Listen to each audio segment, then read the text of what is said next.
Give it a sec, and you can see that, right? Are there ravens in Riven?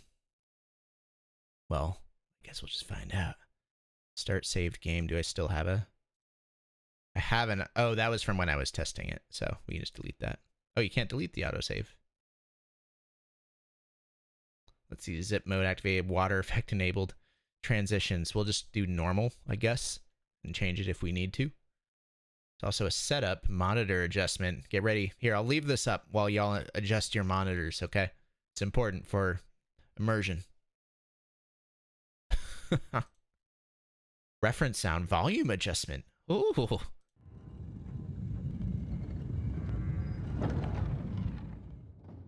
The Cyan production team has put a lot of effort into the sound and music of Riven. It's sampled at a high rate and is in stereo. Most internal computer speakers are about the size and quality of the speaker in a common house phone. We highly recommend external stereo speakers or headphones.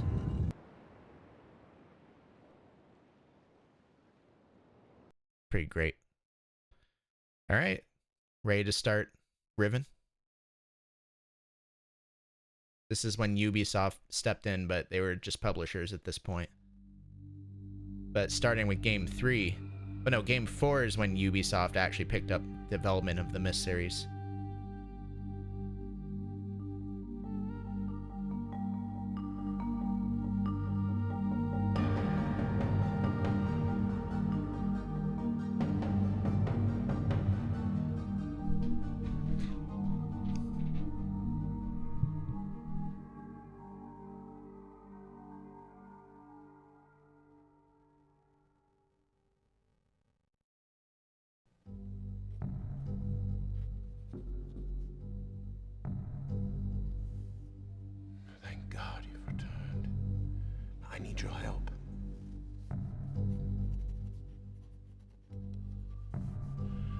There's a great deal of history that you should know, but I'm afraid that I must continue my writing.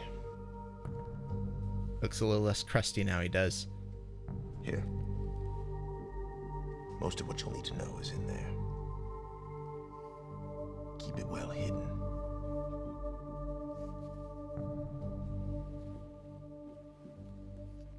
Look how much bigger the videos are, yeah. That's true. For all reasons you'll discover, I can't send you to Riven with a way out. But I can give you this. It appears to be a linking book back here to Dunny. But it's actually a one-man prison. You'll need it, I'm afraid, to capture Gan. To capture Gen. Once you've found Catherine, signal me, and I'll come with a linking book to bring us back.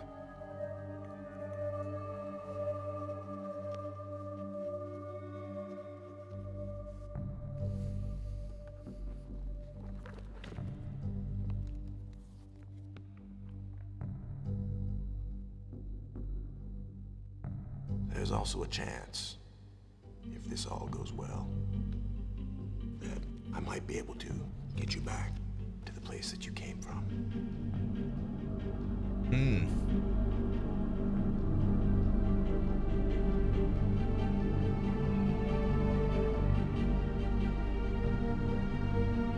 Man, already giving me feelings.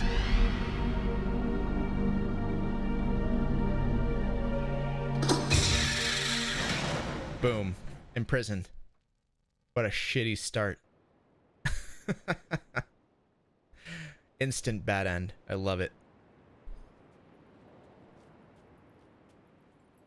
And that's it. That's such a good intro. And the fact that it just ties so directly to Myst.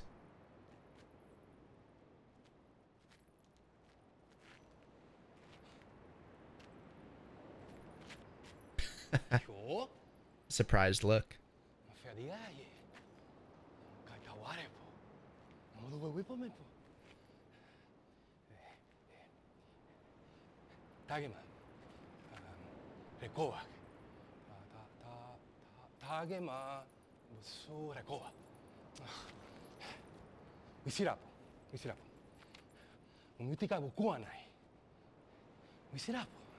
Metikai bukuanai.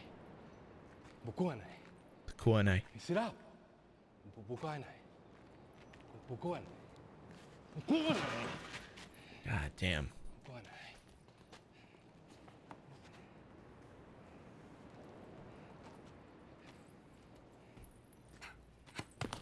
Yeah, I said don't touch it, buddy. Oh.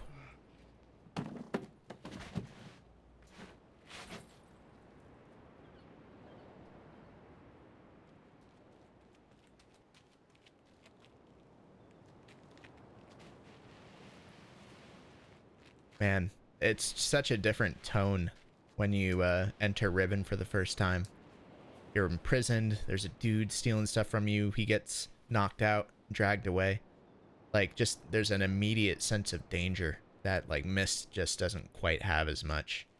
The fact that there's other people in this island. In this jabroni.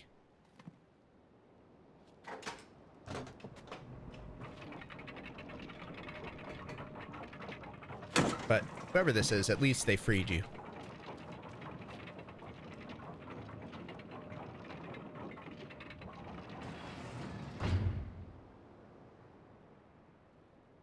And that's how Riven starts. Immediately, it's just like a much nicer looking game. I don't know if I like these transitions. I might want to speed them up a little bit.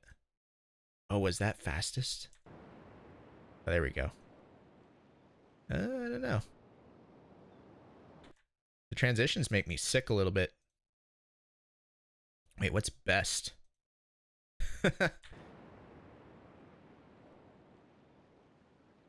Sometimes they match up perfectly. Like between these two, it looks like it matches up perfect. The best kind of makes me sick. But yeah. Disabled, fastest, normal, and best. We'll do fastest, shall we? Or maybe even disabled. I wish it had that like dithering effect that Mist had. But doesn't, it just kind of snaps. We'll stick with fastest unless y'all want a different one. Okay, anyway. So yeah. You can go back in your little prison here, but there's really nothing in there. Much smoother when you're looking up and down, too. And the beginning of one of many recurring symbols in Riven is the 5-point star. Right here, at the tip of my index finger. And even the knife, too. You're going to see in a lot of places. And we'll talk a little bit more about what those symbols mean later. You'll also notice even on the floor of the prison is the 5-point star. We can inspect. There's a machine here. Looks like some kind of viewing device. And we still have our little guidebook too, which we probably want to read for lore's sake. And it's actually not a terribly long book, so we should probably just read it before we start exploring. There's a hatch, some buttons. This is one of the codes that's randomized every time you play. So there's just no way you can just know it right away. There's down here this thing, which I think is just a blocking device. Some more levers. Doesn't seem like they do nothing. So maybe we gotta come back to this. A gigantic golden dome. Interesting. You can actually walk over the railing and come back here. And even look down there, which is interesting. I don't think I ever knew about that. Now that I'm really exploring. Okay. Before we explore this very first island that we've been dropped off on, let's go ahead and read the lore for this. Start. Alright, so it's lore time. Y'all ready? June 10th, 1987. You think that's what the date format is here? It's actually my birthday, June 10th. They held for more than 30 years, but the corrections I made to Riven have finally failed. The island has resumed the familiar pattern of decay that is the hallmark of my father's work. I must now race to implement this new patch before it's too late. I only hope that my revised theories are sound. June 16th, 1987. Revisions to Riven completed. There are still a number of minor adjustments which need to be made, but the basic corrections have been entered and should be working. Something's not right. Been monitoring the instruments for several hours now, but have thus far observed no change. It's possible that I made an error, though I've checked my entry against my pre-notation and can find no discrepancy. I've not had a rest in nearly 3 days, so it may be that I'm just not seeing it. If the fault is with my foundational assumptions, however, perhaps after a short rest I will see something. Dear Jesus, it's long. It's like 5 pages. Oh, wait. No, it is a lot longer than I thought. Are we reading it? It won't take that long. And it'll give us a lot of interesting background with the world. If not, y'all can always grab a drink or something and come back in 5 minutes. Alright, June 18th. Success. It appears that my repairs have been effective after all. The gateway image has become noticeably clearer, and although it is impossible to know this with absolute certainty, the island seems to have quieted itself. Just a few more weeks of work and I should be free, at last, to go there myself and attempt to bring Catherine back. The past 8 months have left me little time to think, to devise a strategy for getting her out of there. I have received no sign from her in all that time. I'm afraid that... No, I must not assume that she is alright, lest my fears undermine my efforts to bring her back. I must assume that she is alright. Alright, June 19th. I did not create the Age of Riven. Unlike my father, I have never presumed to have such power, and yet the future of all those who live there has fallen into my hands. So far, I've managed to read the page before it turns. The island continues to appear stable, and I would like to believe that I have saved a dying world. But the theories of one individual cannot support the lives of real people indefinitely. I must get everyone off of Riven as soon as possible. So right there, I think that's the first time it really directly points out that you don't create ages when you're writing these linking books. Really, all you're doing is creating, like the name implies, a link, like an actual like portal into a world that already existed, even though you have the sensation that you're creating that world when you describe it. The problem now is Gen. I'll never be able to rescue Catherine and relocate the islanders if he is still the man he once was. I haven't seen him in over 30 years, but his history forces me to assume that he is still a threat. His myopic mission to restore the Dunny civilization has left too many innocent cultures dying in its wake, and will continue to do so, were he to once again be free by the confines of Riven, or the Fifth Age, as he coldly titled it. The universe has been safe from his corruptive influence for the last 33 years, because no one has been able to leave that age. The last linking book out of Riven has been lost in the Star Fissure, upon my return to Mist. That was my intention, to maroon my father on Riven by removing all the existing links to other worlds, and since the art of constructing books has long been lost with the fall of the Dunny, he would be trapped there for the remainder of his lifetime, and effectively segregated from the countless other worlds that he would have invaded. In effect, that is what we have achieved, but the way it fell, however, was no one's ideal. Though the sting of the incident has gradually faded from my memory, the deep pain of the responsibility for what actually came to be has never left me. At the time, it all seemed so clear. Gen's destructive path could not be allowed to continue. But it was never my choice that the innocent inhabitants of Riven, who have already suffered so much, would be the ones to pay for it. Enough. To dwell in the past is to die in the present. The situation is not the same as it was then. The knowledge I've acquired in the years since that time has yet to be applied to this problem. So basically, Atreus traps his father, Gen, who is apparently a very, very evil person, on this Age of Riven, with no way of getting out, no linking books. But now, in effect, he's trapped the inhabitants of Riven with Gen, who believes he created this age, believes he's the god of this age. And we'll see exactly what that means. June 20th. I think I have the solution. Why did it not occur to me sooner? I'd not know unless the idea of it had been pushed out with the thought of my sons. A prison book. Many years ago, during a hunting expedition through the ruins of Dunny, I chanced upon a formula for a most unusual type of book. Unfortunately, due to the fact that my father was then in the habit of confiscating my discoveries, I was forced to leave it behind. Years later, however, as part of my efforts to protect the vulnerable worlds linked to in the books in my library, I was pleased to find that I could still recall most of the formula, and with little experimentation quickly succeeded in creating one of these devices myself. His family is garbage. His dad is a horrible person. His sons are horrible people. Who else? The procedure is actually quite simple. By altering key lines of text but slightly, a normal linking book's connection can be partially severed, such that anyone who attempts to use the book will be permanently trapped in the dark void of the link. That is, unless someone else then uses the book, at which point that person would become trapped and the first person displaced back into the world. Just like what happens in the bad endings of Myst.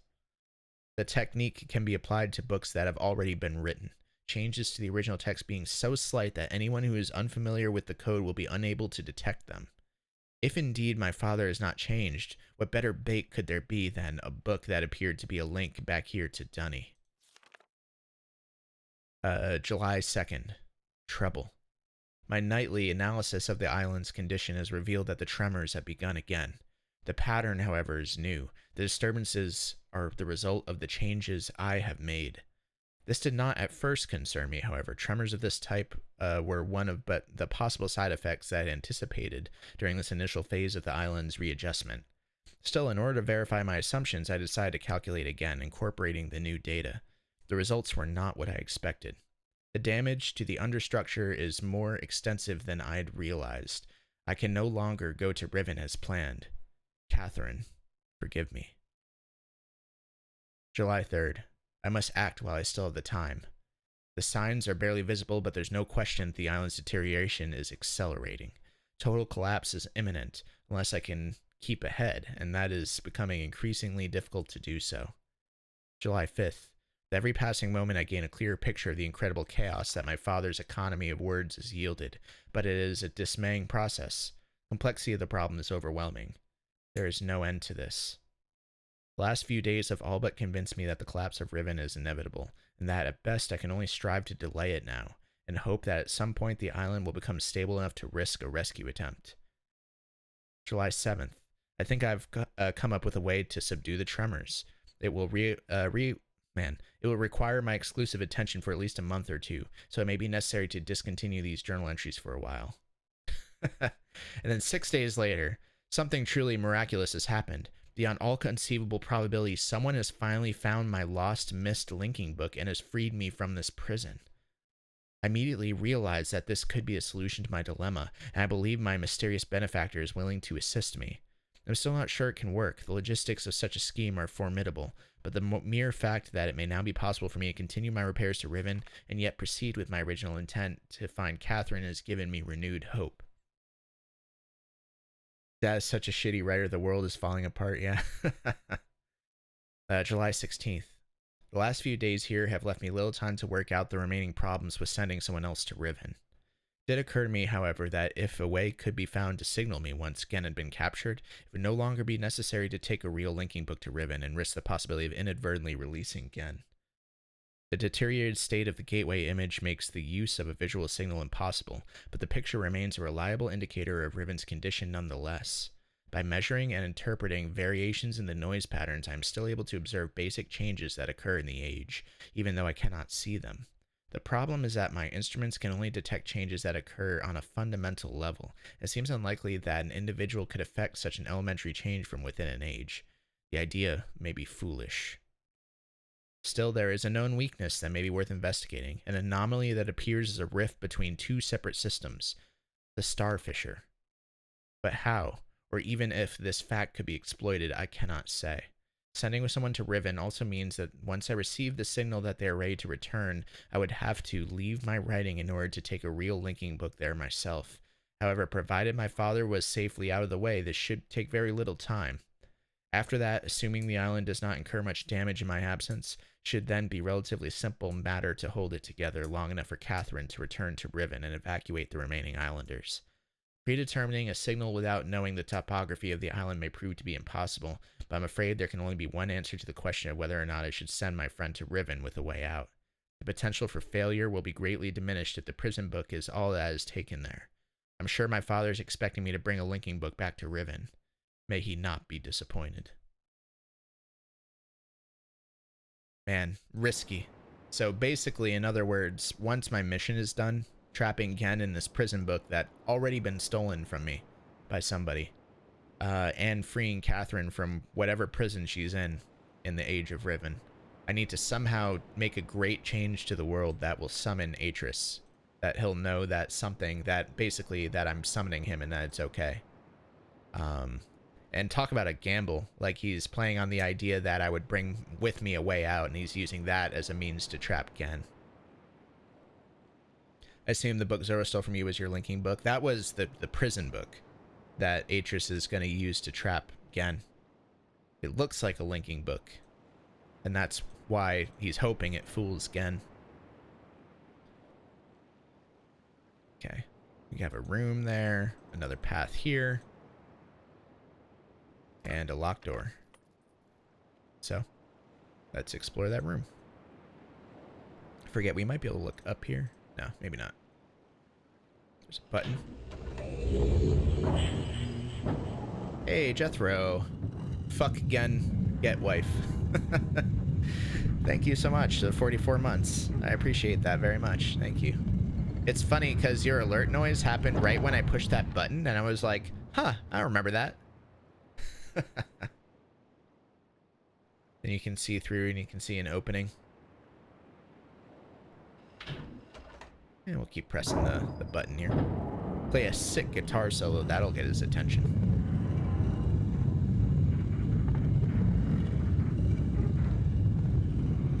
44 months. Thank you, Jethro. From the bottom of my heart. Jeez, it's 5 a.m. You should go to bed, Dirty Pecker. This will be on YouTube, bro. It's okay, man. Now the door is on the left. So basically, this room is rotating, obviously. And there's really only 2 openings out of all the rotations, if I remember. How much longer will I be live? I'll be live probably another hour or 2. What time is it? It's 11. Yeah, I've got maybe like 2 hours in me. And we're back to the original rotation here. Back to the Age of Riven. Another 5-point star on the floor. That's one thing where Riven really shines, is just all the symbols that are throughout the game. They're just everywhere. You'll notice the symbol of Riven here, which was on the title screen. There's even some text, although I'm not sure if there's ever any way to actually read this text. Clearly this is some kind of temple. If I remember, the bugs actually show some different pictures here. So, I guess rather than leaving this up to interpretation too much, it's more interesting if I just explain at least what I see in this. Some of it you don't really find until later in the game, but this is clearly a picture of somebody writing a linking book. And given like the halo and like Gen's kind of god complex, I mean, it's a pretty safe bet that Gen kind of had this made for him. Or that like the Islanders of Riven, maybe they made this, or they're conditioned to worship him. I mean, it's really kind of ambiguous at this point. I love all the world building, like in the area of the chopped trees. Yeah, for sure. That's one thing with Riven, is that really everything has a function. Like in Myst, a lot of stuff had functions, but not everything. A lot of things were really arbitrary. Riven, pretty much everything is consistent with some kind of meaning in the world. In this, same thing, we just have Gen with a halo and a book behind his head, and all the people kind of worshiping him. You can also see some of the Rivenese like buildings in the background there, the sun and the moon.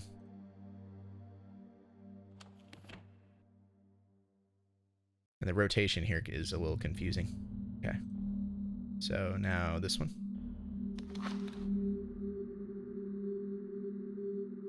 And here you can see, I guess, Gen's wrath. You can see someone falling into this, I guess, this fissure here.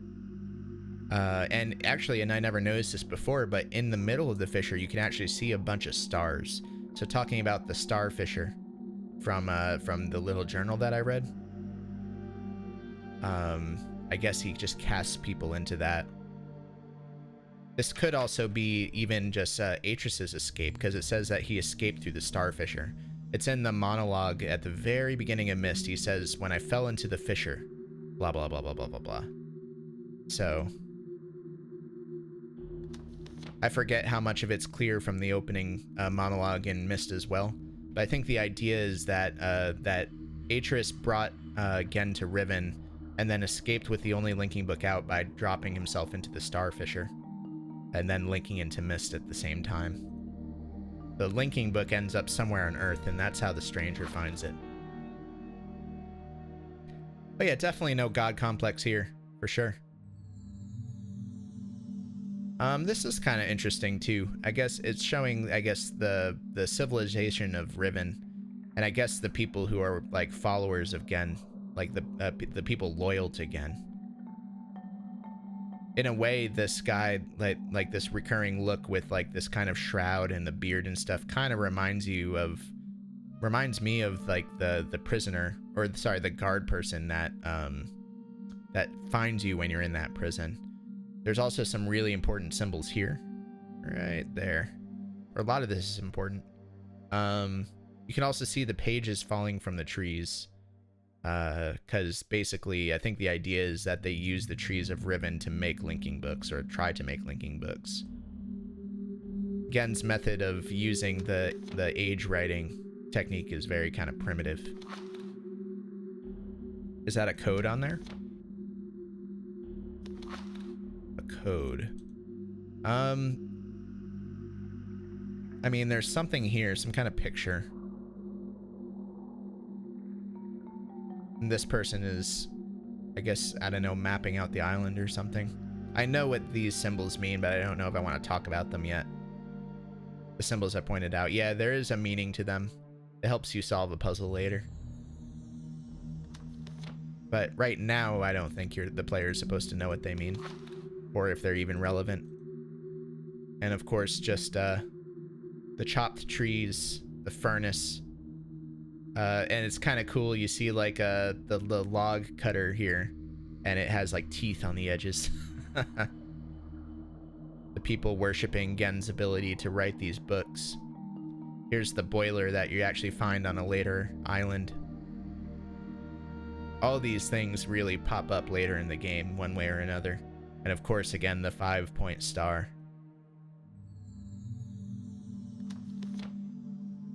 And I think that's it.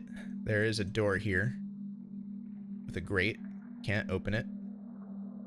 Let's reverse.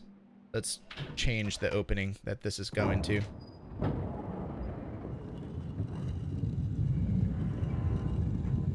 How big are these worlds supposed to be? Riven is comprised of 5 islands and then just a giant ocean all around them.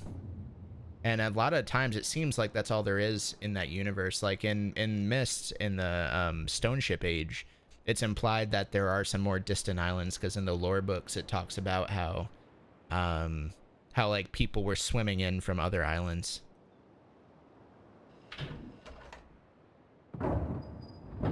I say the boiler is brutal. It is actually one of the harder kind of puzzly things in this game. Mini puzzles is figuring out what the point of the boiler is, at least for the player, and like how to navigate it. Remember a really cool thing about the number 5 in Riven? Oh yeah? You should share it. Go for it, if you remember it. You can also see past this gate is the entrance to the large gold dome that we saw the top of. So that's exciting. Looks like the dome is just split down the middle. And again, the 5-point star and the symbol of Riven in the middle. But that's it. That's all we can do in that room right now. There's 2 grated doors. There is an alternate entrance into the room. Past this locked door. But you ready for some bullshit here? You'd think that you're supposed to find a way to unlock it. Turns out you just climb under the door. And it's kind of smart too of the Miller brothers, the way they designed this, because they deliberately put a little knife here And the knife is, the idea is that the player is curious about it. Like, you look at the screen and sure enough, you want to click this little knife. When you click it, instead of focusing on the knife, it focuses on the gap under the door. So it's like an interesting way to kind of coax the player into crawling under the door, even if they didn't think to crawl under the door. Thematically, given what the knife is also a symbol of, that also makes sense that there would be a knife there for reasons that we'll talk about later.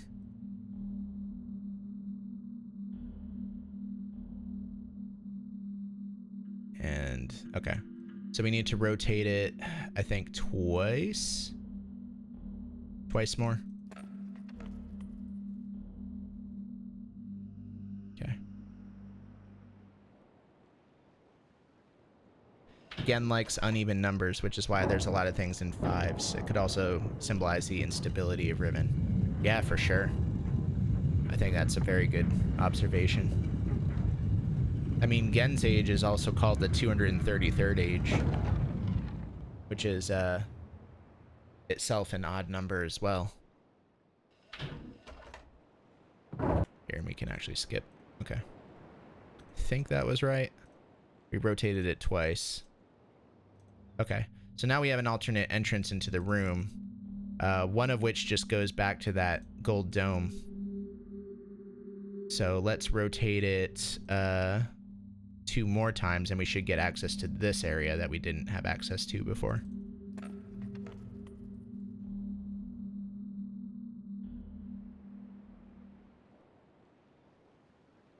Yeah, 5, the idea of the number 5 just comes up everywhere in Riven. It's like an obsession almost.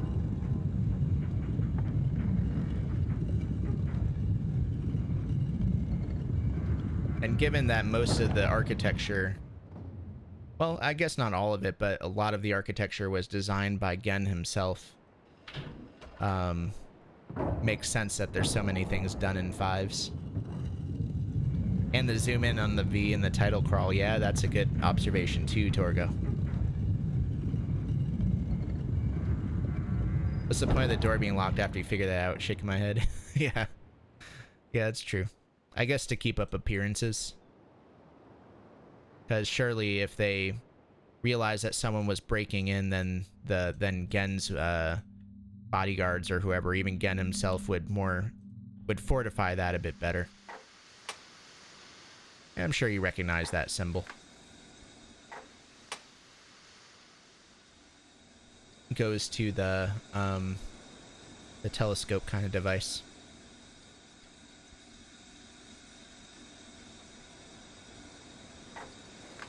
So I guess if we're turning it on, we just need to do this because it was pointing up and down before, right?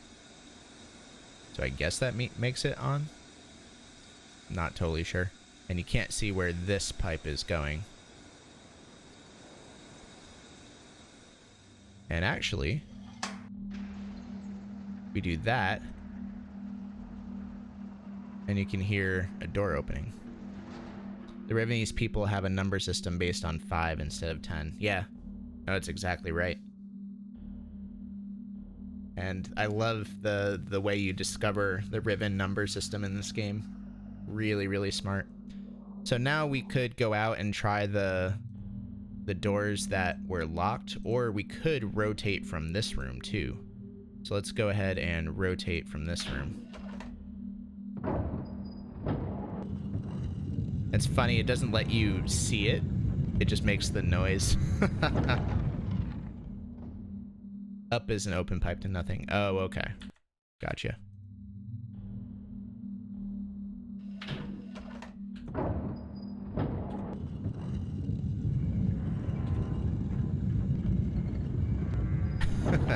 You actually need to wait every time for the noise to stop. Okay, so that leads to a door. And another rotating room.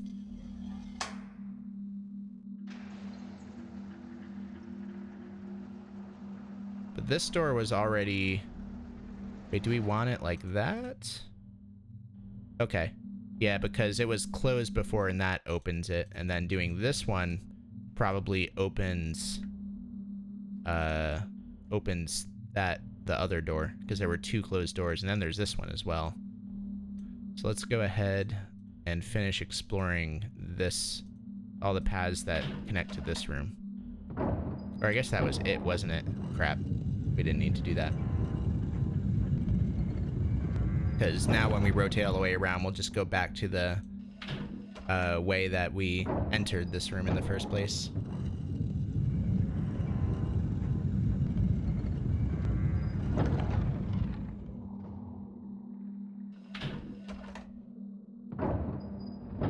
Does not want to render it spinning from more than one angle? Probably. I wouldn't be surprised if that was the point or the purpose. Okay. Okay. So now we'll do it 2 more times. Go back into that other entrance, and then we'll rotate the room from there. I think from now, as long as we can rotate from any entrance, we can now access all 5 ways to go. Because we've opened both doors, I think.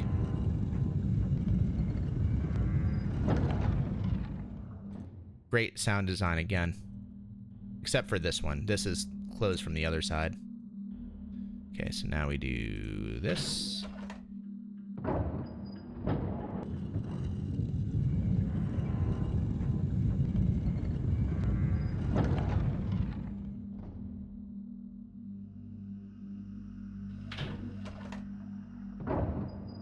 If I played this as a kid, I probably would have got super scared of Gen popping up in a random room while I was exploring. Yeah, no, that's exactly right. I totally got that, like, feeling when I was a kid. And actually, it just leads back to the first entrance. So I think from here, now we rotate it twice, and it will give us access to, I think, the gold dome, right? And we can skip ahead a little bit, just to speed things up a little bit. And voila, we have access to the gold dome. One of the most iconic buildings in this game. Kind of cool when you look out and you see the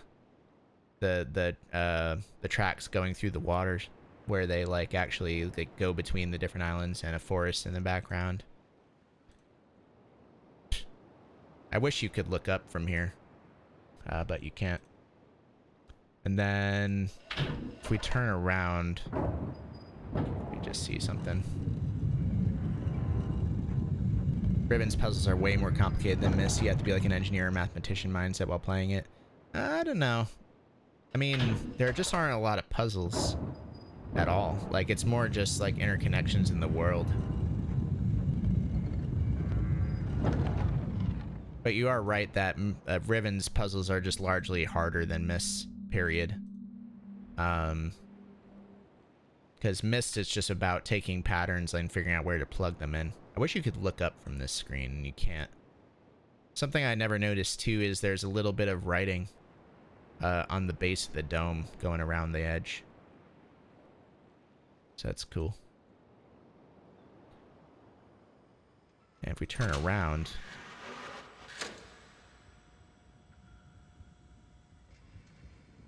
Huh. For some reason, I guess it doesn't have power right now, which is why it doesn't do anything. What's supposed to happen is I think that the bridge raises up to a second level of the dome. And once again, we have these odd symbols that were in the murals that we saw earlier. A cool water effect underneath. A bunch of pipes coming through too. And then this golden kind of diagram, which this is actually the catwalk that we're on, if I'm not mistaken. So we have 5 pipes leading out, and then each of those pipes go to these symbols. Yeah, the room we were back at is definitely a spatial awareness puzzle for sure. And it's more about figuring out what different things do, whereas Myst is about figuring out what, like, what receptacles you need to put different numbers in, you know? This is just like, what does this lever do? What does that lever do? What's the purpose of this machine? Just water at the bottom. And let's see something. Okay, so there's also a bridge here, but we need to extend it from the other side, so until we get over there isn't anything we can do.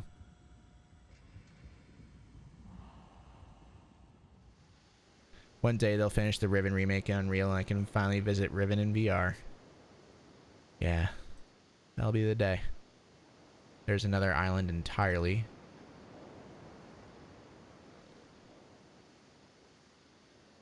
I'm just looking at the island. And you can start to actually look up in some of these spots. Not all of them, but here you can look up and see where this pipe is leading. Okay. So this, you can hear the steam stop, and if you back up, you'll notice the steam's not shooting out. So rather than shooting out into nothing, the steam is now being fed through there. That also kind of gives you a little bit of a hint as to the other one, as to what it's actually doing. Now you know it's powering it. So now we know that weird telescope thing where we woke up is now being powered as well. I like that they bothered to put support cables on that bridge to the other island. Yeah, they do want it all to make sense. You're right. That is a really nice touch. They could have just had, a random floating bridge. Everything in this game feels very coherent.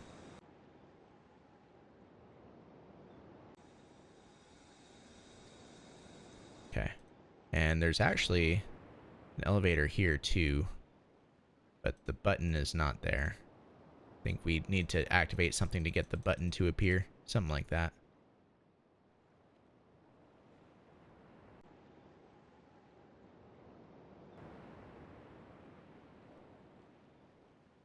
Nothing there. There are some also ridiculously hard to access Easter eggs, which I don't plan on accessing, but we'll check them out on YouTube when the game is done. Okay, let's go in here. And same kind of thing. Be interesting if they like tricked you and had one where you didn't need to access or didn't need to flip the switch. But they didn't do it that way. So now another bridge system is now active.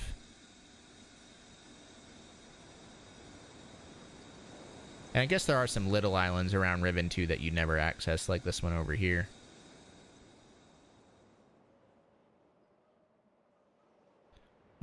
There's still nothing I can do here yet. It's weird. I thought there was a way this early on, but maybe not yet. The Star Expanse team said 2018 was their most productive year yet, mainly due to streamlining their production method.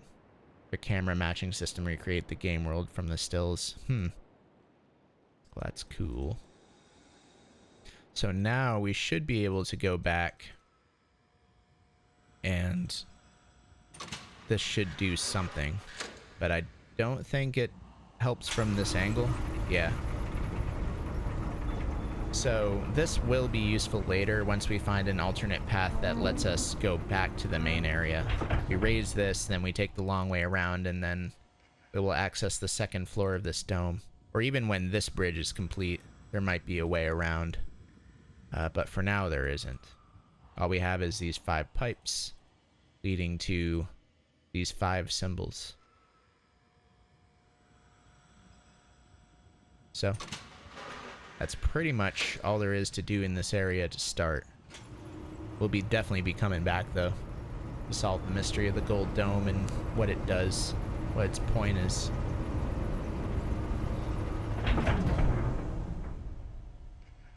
Considering how much you loved Obra Dinn, I'm thinking of giving this series a shot finally. Yeah, I mean, they both definitely require a very similar degree of, like, just paying attention, I guess. Oh, I didn't need to rotate it. I don't know why I did.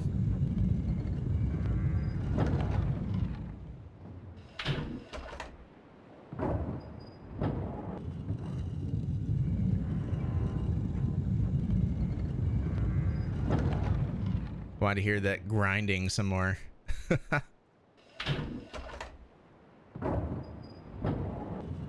let me stretch.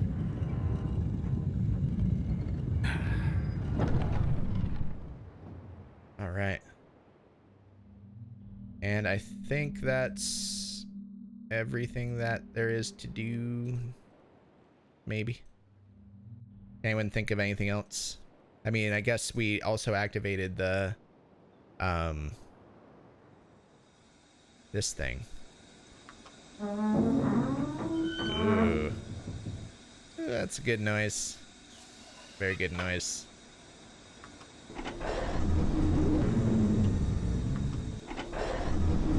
So now you can actually move this thing up and down.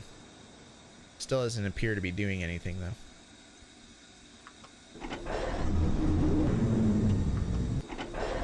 Man, you can move it real close to that lid.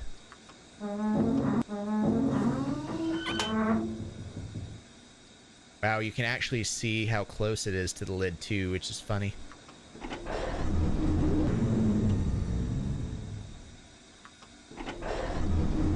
Some kind of observational device. The question is, what's behind this lid?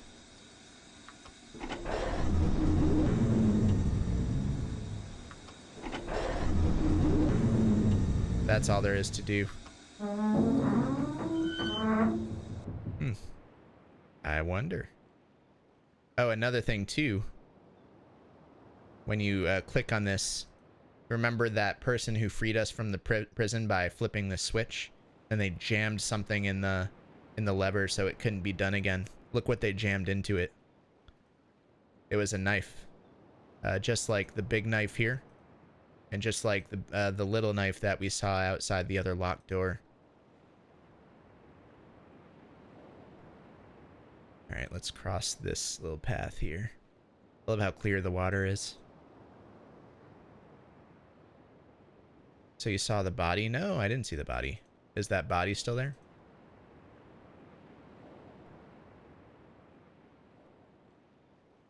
Huh, you can actually look down there too. Did they jam that big knife too? They just dropped it there. You're right, I seem to recall there being a body. Hard to not see the body. Did I not see a body?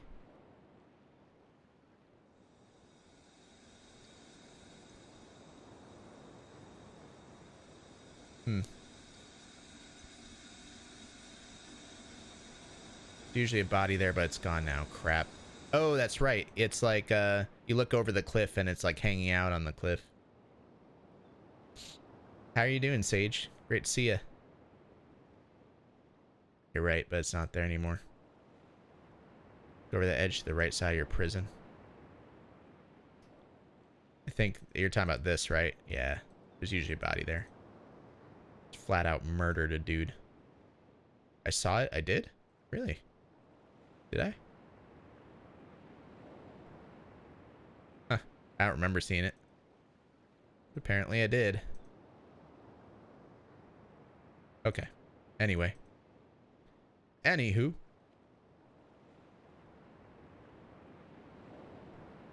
Your latency posting. Yeah, it seems like the latency is pretty high tonight. I'm not sure why. There's been a lot of delayed reactions.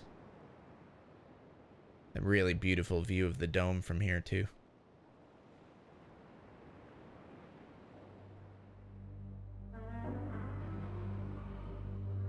And a creepy, creepy room.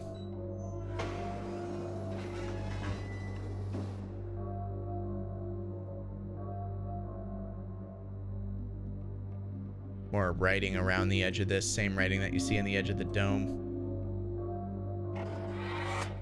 Go ahead and just open this up. Save some time. Yeah, this room stresses me out. It's one of the many, like, non-puzzle rooms in Riven where there's no real purpose other than to open this door. But it does serve a much stronger lore purpose.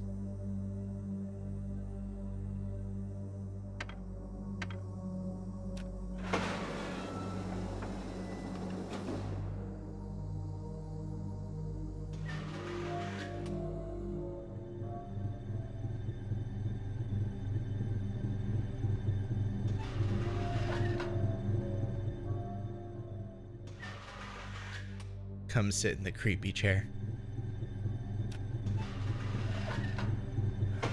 So, it's just a random little throne with like a microphone, if I'm not mistaken. You can't actually zoom in on the mic, which annoys me a little bit. Let me go back here.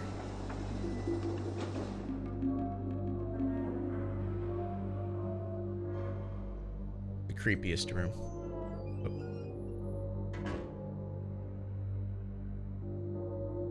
Going a little quick. Thought I saw something on the wall, but I guess not.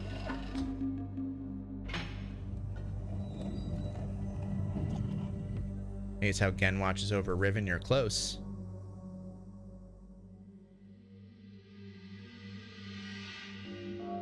It's actually a temple of worship. That's what this is. Pay no attention to the man behind the curtain kind of vibe. Some of you could probably guess now the connection between this and the other room we were just at. Gonna have for the evening. Thanks for the stream. Okay, thanks Yuzui. Thanks for watching. Appreciate it. Hopefully I'll see you again next time.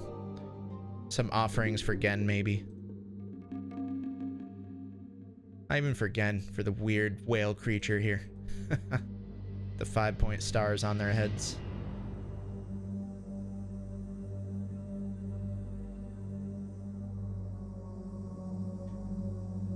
And that's it for this room, at least. We'll be coming back through later. Also close this, but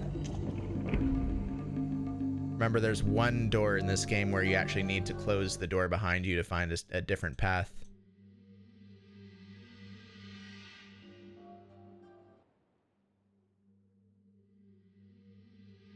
Okay. I just love viewing things from different angles. And interesting that you can even like walk behind here and it doesn't serve any purpose other than to get some more sweet views. Okay, let's head to the second island, shall we? That was all of the first island pretty much, other than the second floor of the gold dome that we couldn't access. Oh boy. What I don't get about Riven or Mist is how is food or living quarters ever a factor? Seems like no one eats or has to use a bathroom in these worlds. Well, in Mist, you just don't even see people, period. Other than the guys in the books.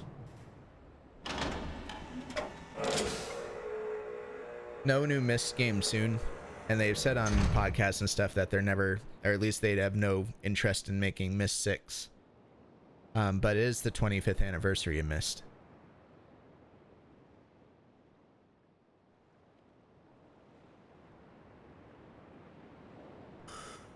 Excuse me. Ugh.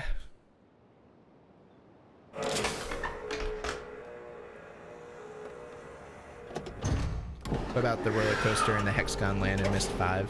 I wouldn't know. I didn't play Mist 5.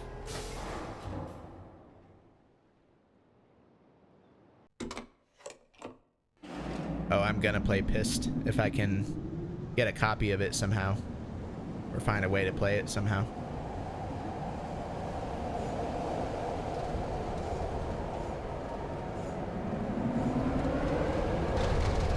That part always terrifies me because I just imagine it's coming off of the wires, but it's not actually. I think it's just like it bends with it.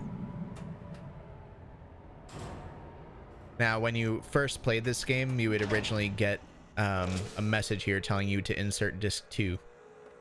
Riven came out before DVDs were invented. They were on CDs, and CDs had much more limited space than DVDs did. So as a result, they had to break up Riven into 5 discs. And since it's a very non-linear game in a lot of ways, like you need to go back and forth between the islands, the way they did it was each island had its own disc.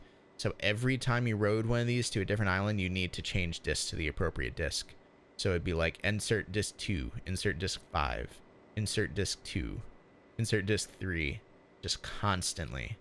It sucked. But then the DVD edition came out, and I think it was like the 10th anniversary edition or something, and that finally converted it to DVDs, and now you don't have to switch discs all the time.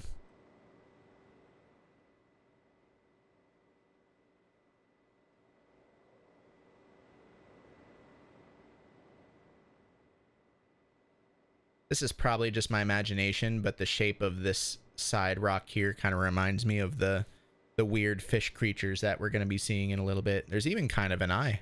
Like it almost looks like that's where an eye goes, which could be intentional. There is an obsession with eyeballs for one of the puzzles. We're actually going to encounter the first one here with a symbol and a sound, which I'm actually going to write that down because it's going to be important later. And I already know it's actually associated with an animal. And I actually already know what that animal is, and I'll show you.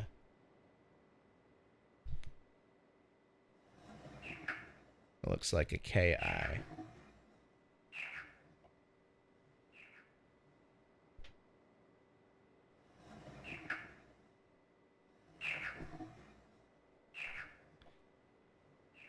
Okay. So this was one of the more obscure kind of bits of information in Riven. I think a lot of people, unless you had a strategy guide, did not even notice this. In fact, if you're just moving forward, you have no way to notice it. It's only when you're traveling the other way. And even still, if you blink, you miss it. But eventually, it's going to be apparent that that these eyes represent different creatures, as well as the symbol that's on them. And one of the biggest hints to that is when you turn around here, the opening of this cave is in the shape of a frog. It makes the sound of a frog, and there's another part of the game where you encounter the frog, so you can actually tie the sound to it, even if you miss this kind of visual indicator. But this is just one of the couple of ways that you could tie this symbol and this eyeball to the frog.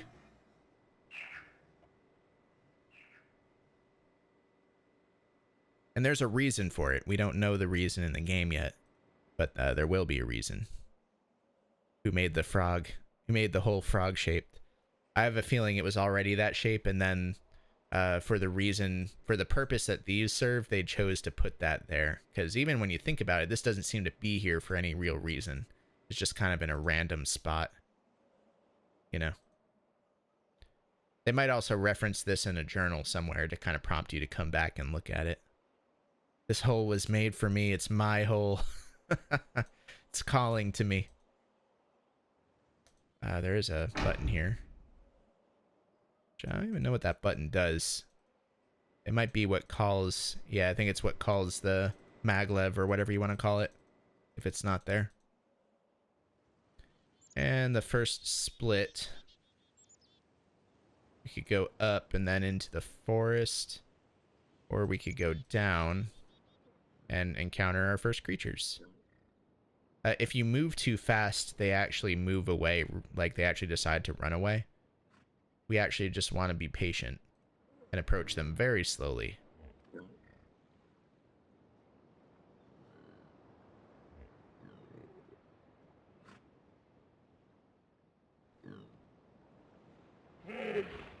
It's to get their noise.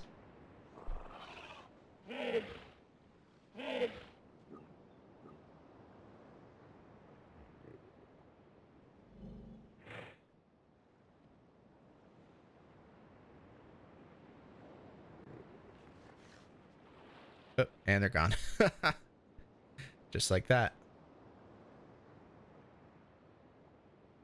What do we have over here? Anything?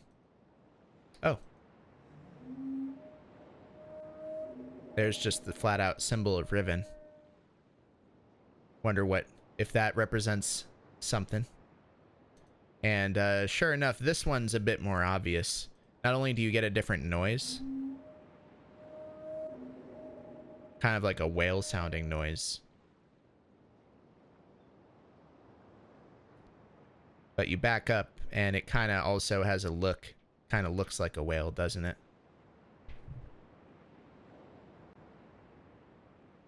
Again, if you were playing through this for the first time, you might not know you need to write this down. I'm pretty sure later there's a journal that talks about the animals, like the eyeball locations, and each one representing an animal. So I guess if I was playing this like the legit way, I probably shouldn't even have pointed all this out.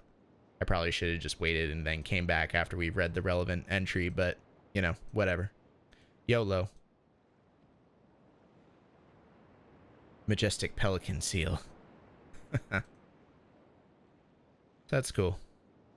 Looks like a whale. Has the eyeball. We'll remember that for later. And that's actually all that's on that bottom path, so let's go in the upper path now. If you went to this blind, you'd probably write down like the symbol you're seeing If you're lucky, you might also notice like the shape of the animal, but probably not. You probably just hear the sound and write down the symbol and then move on. Back in the day with the discs, you get to like disc 4 or whatever, and then you read a journal saying you need to go back and find these animal shapes.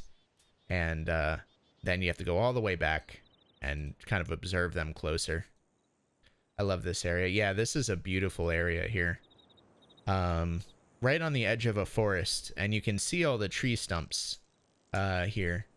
So clearly they've been cutting down these trees. There's even an axe in case it wasn't obvious enough. And then this actually leads to a one-way minecart to the Boiler Island, so we're gonna just skip it for now. But we'll come back and do it another time. Let's see, left or right. We're gonna go through the... actually, I forget what's this way. Okay, so this leads, I think, to the village. We'll come back to that later. Okay.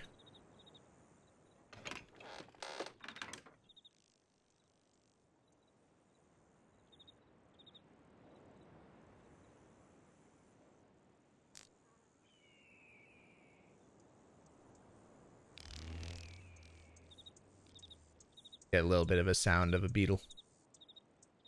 Probably relevant in some way. And then into the forest where the trees are not yet cut down.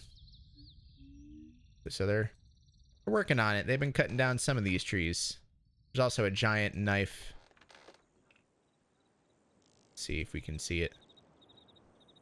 Another gigantic knife here.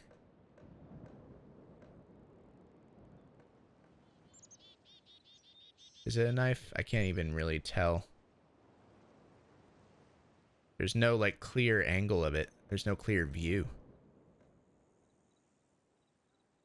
Hard to tell. Let's go through the forest.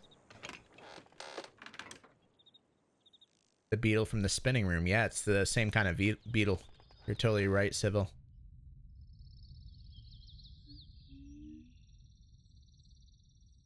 And I don't know if it's just a quality of the tree, but you can even see that some of the bark is, like, stripped from it. Might be relevant.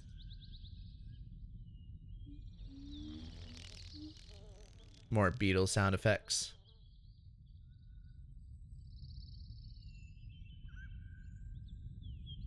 And the spooky paths. Another giant knife. And looky here. Sound familiar? And another knife. This one even has a little light just to illuminate this eyeball so you wouldn't miss it. It's funny because I don't think me and my dad, when we played this, ever found that one. I think we just ended up brute forcing that, using at least what we knew of the rest of the combination. But yeah, giant knife. Again, it seems like these knives always kind of point the player towards something. These knives are trying to guide the player to something. So anytime you see a knife, you better start clicking around it. So this is the, God, the weird pelican. The pelican seals. And another Rivenese symbol here.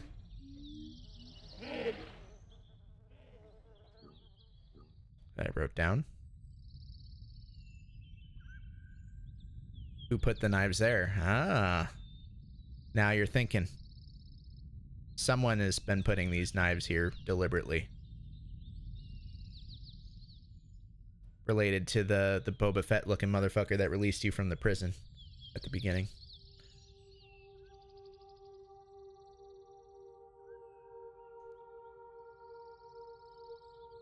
It's interesting. You would never know it if this is your first time playing, but you could do some serious sequence breaking by clicking this button right here.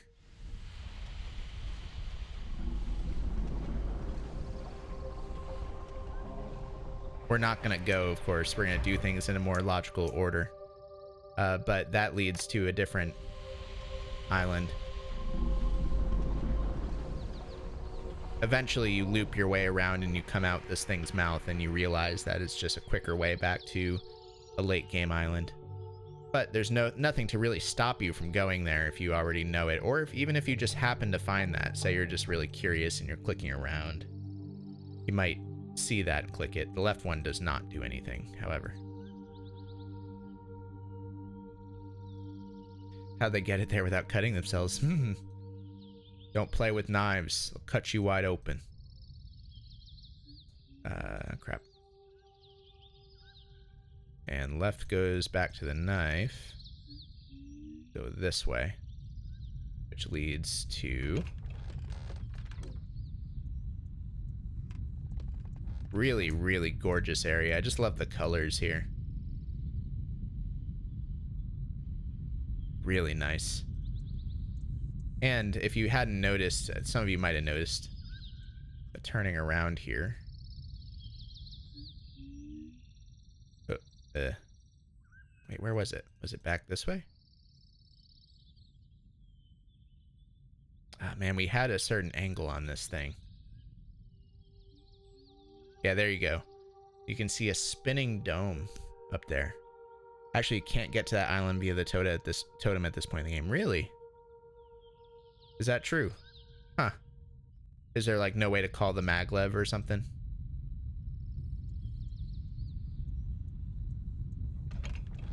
You have to come from the island first. Really? Okay.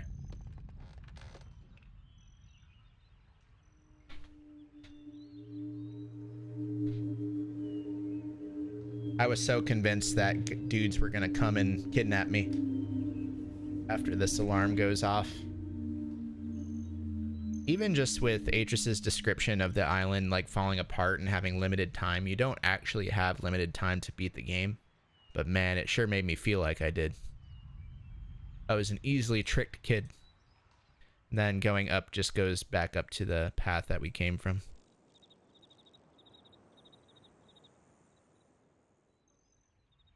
Okay.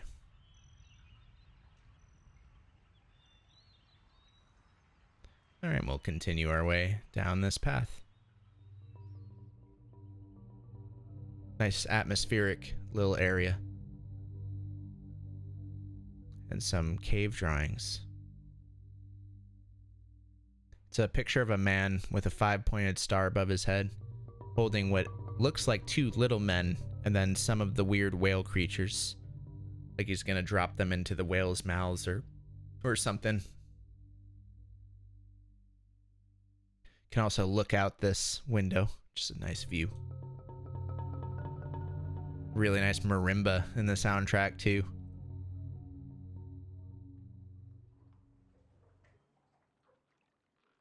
Some people running in the corner, although it's super pixelated and hard to see. Oh, you can't see it at all, but actually what's happening is a lot of Rivenese people are hiding in their homes. Someone grabbing their child.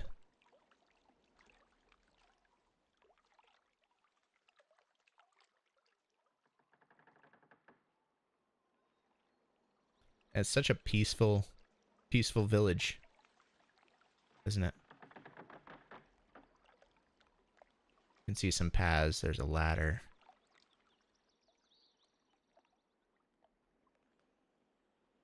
We could go down. Actually, no, we can't go down. There's nothing there yet. It's weird. Like the water is like bending away from the ladder there. It's weird that you don't see that many of the native people. Yeah. It's almost like they're escaping somehow.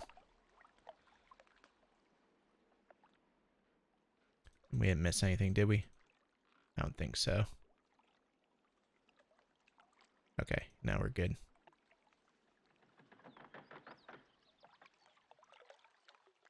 And we'll climb. You can actually turn here and look down. Then here we're at a Rivenese village. Really cool kind of spherical huts. Modern F&V games tend to be pretty cool. I haven't really played any of them. Meant to stream a few a little while ago and I never did. Okay, so there's a path there and then kind of a path here. I don't even think it lets you go down though. Yeah, it just lets you look at that hut. With what looks like retracted bridges too. They're hiding from you.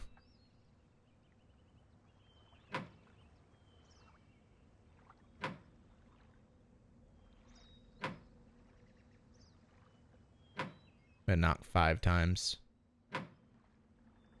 Nothing. If there are people in there, they're pretending to not hear you. Oh. Ugh. So spooky. They look and they're just like, don't want any. Go away.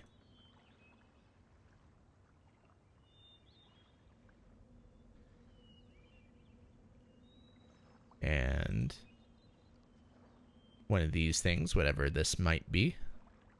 Any theories? I have no idea.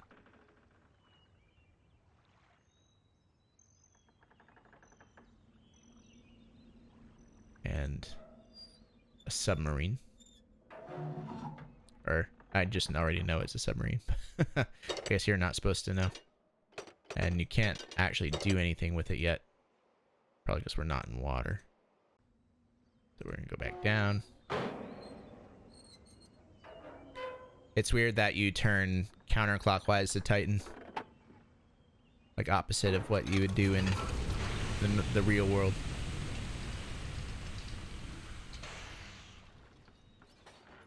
Hopefully it lets us look down from here. Yeah, you can see it's waiting on its track.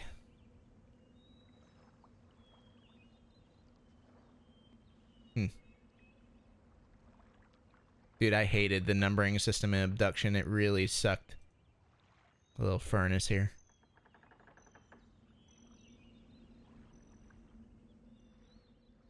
Oh. This screenshot here. I feel like this was in like the promotional materials or something of the game. I feel like I've seen this in a lot of places. Or maybe I had it as a wallpaper or something. I don't remember. Some shells. Some wind chime shells. Is that everything here? Might be everything here. It was, yeah. That's what I thought. Yeah, I guess that's everything here. You can even maybe look through this window. Ah, maybe not. Let's knock again on this person's door. I'm friendly.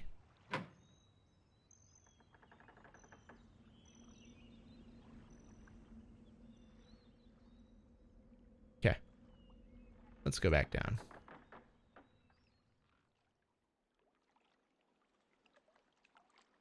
So is this actually... No? I thought that that there is a path. You can even see a ladder there, but I guess it just goes up into a hut.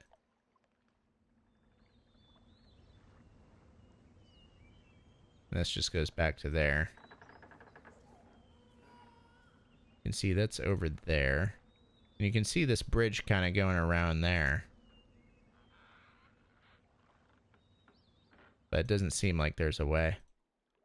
I guess we need to approach from another angle. I thought there was a way to access this where we are right now, but maybe not. Maybe we'd have no choice but to go to the boiler island now. Doesn't seem like there's anything else. Was there crying then? Or am I just hearing things? Maybe. I didn't hear it, but there could have been. Something in the middle of the lake there too.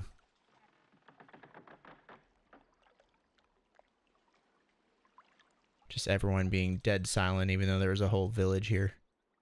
A whole village of people all hiding from you.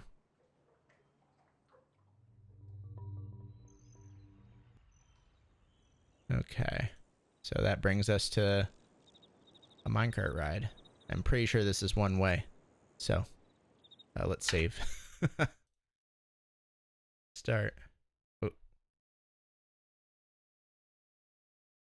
Minecart. Minecart. Minecart isn't one way? Really? I could have sworn it was. Huh. It's been a while.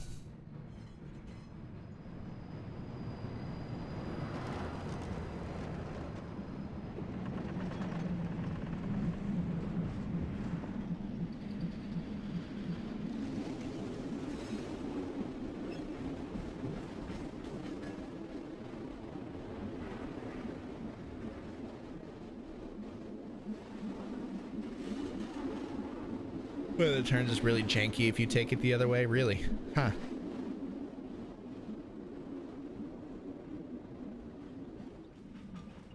Reminds you of a Sonic racing level.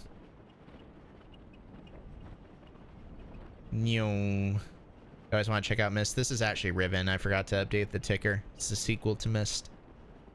Myst 2. My easily entertained kid brain loved this when I was a kid. I still kind of love it, but like when I was a kid, these were like my favorite parts of the game.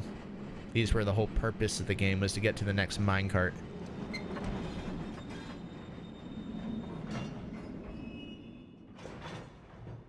Donk. Yeah, see, it drops you off. I didn't think there was a way back up into the minecart, but maybe. Oh. Onto a new island. There's a chute, and there is, yeah, there's a ladder going back up. Wonder what this chute does, though.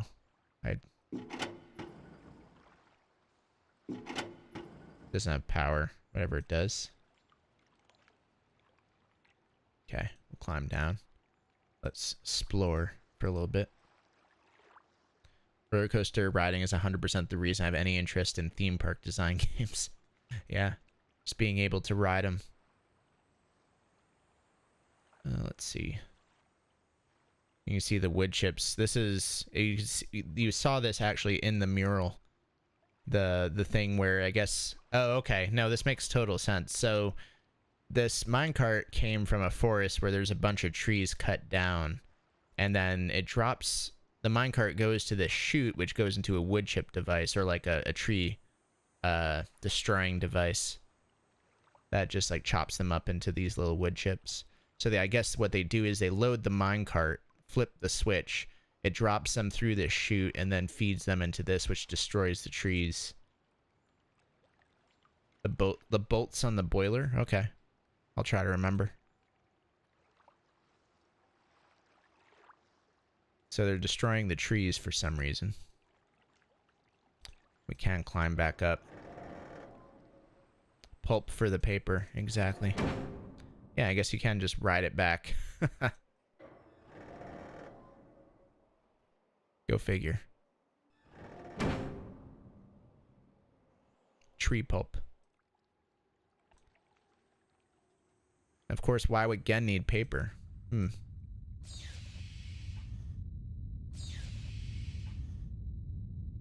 here you can decide what's being powered, I guess. You can even look up.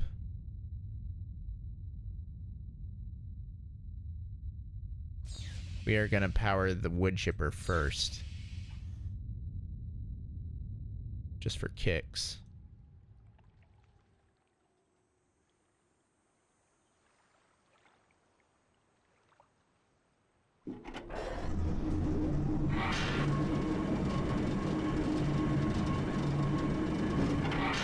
And again, they didn't have to put this in here. It didn't serve any purpose as far as the puzzle goes. But naturally, if you have a switch powering a boiler, you got to have a switch to power the wood chipper. So now we'll power the boiler. And you can see the flames are on too.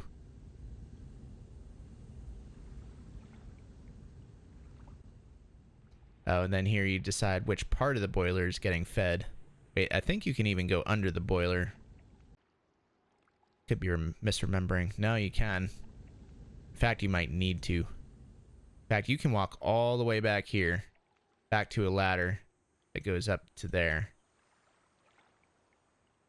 And it's just closed. Can't do anything. This game was a Sierra game that would murder you in a gory but hilarious fashion. Like a Sierra game, yeah.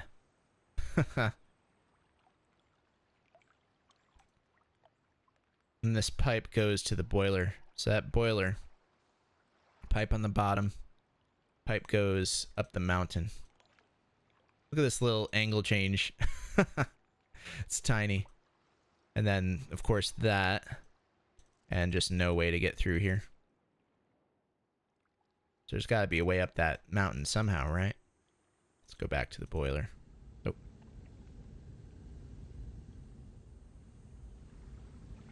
I wanted to click on that, see if it was a thing. And you can look up here. Kind of cool.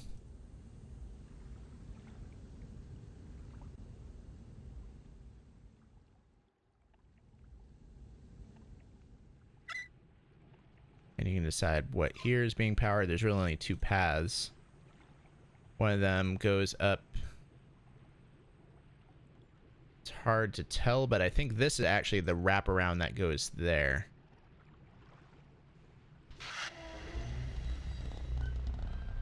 There's a pipe.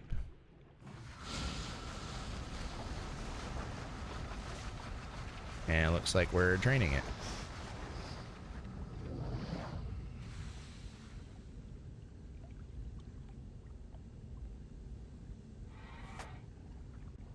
Forget what half this stuff does. Let's do this.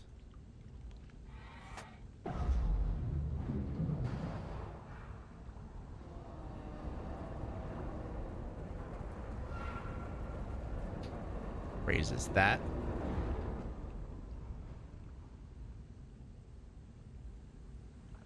Again, totally forgetting what half this stuff even does. So now the water is no longer connected and we've raised a thingy. Can also do this.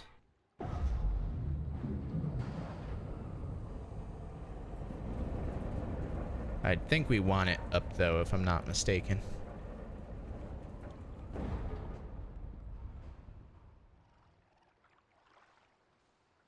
Yeah, I think when it's up you can go inside. Exactly.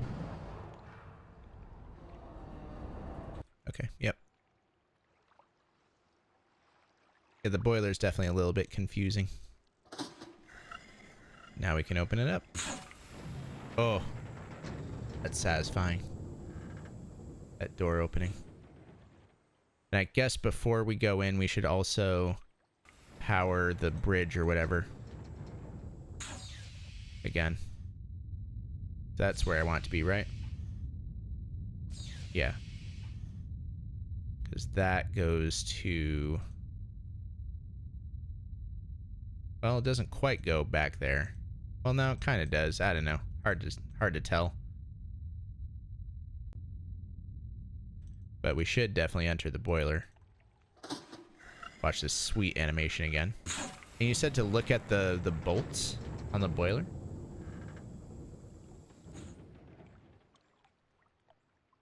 Buddy. You're talking about these bolts? Or bolts on the inside? Hey. Bolts are 5-sided instead of 6-sided, really.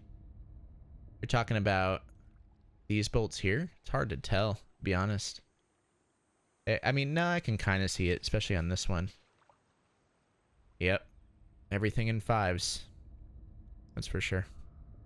Details. Anything else in here?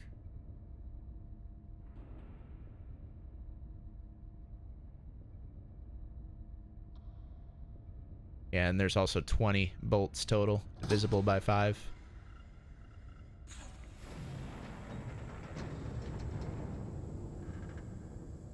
There should have been 25, let's face it. An inconsistent, terrible game. Okay, and then you click through these pipes, and eventually you end up here.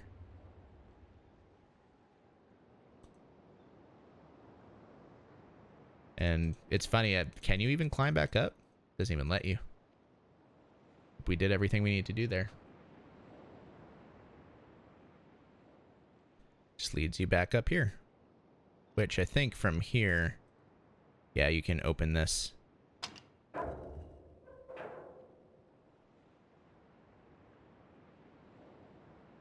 Leads into this room. Oh boy, Hootie's live. I wonder what Hootie's gonna play. I was gonna wrap up the stream pretty soon too. Let me see what he's playing. Super Bomberman. Yeah. Okay. 6 a.m. fucking day. I'll catch the void. All right. See you, Dirty Pecker. Thanks, man. Also, check out this bullshit. More paths. If you close the door, there's a path to the left and the right. Left goes that way. And there's a path right. But before we do want to check this out. I forget what the purpose... Oh, no, there is a purpose to this. Because you want to be able to, like, crawl through there eventually. There's a lot of pipe crawling in this game. And you can put a pellet.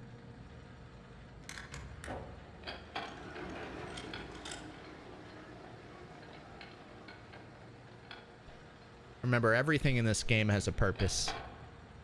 Either a puzzle purpose or a lore purpose, or usually both.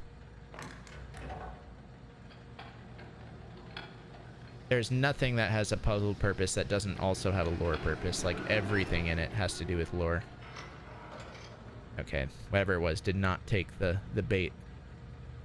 So let's put it down there and let's just leave it for a hot minute. We'll come back.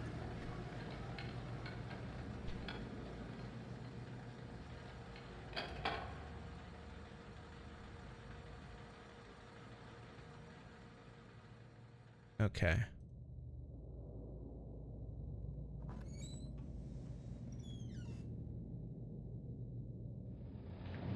And it leads us to our first spinning dome.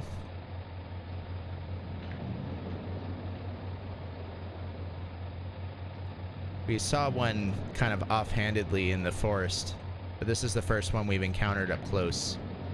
No idea what it's supposed to do yet. See, there is something over there too, like a little viewport. But surely they wouldn't try to trick us twice, right? Nope. They do. There's another path behind a door here. And pretty clear what you're supposed to do here. You're supposed to hit it when it's golden. It's funny, it's a lot harder when you're on a crappy computer.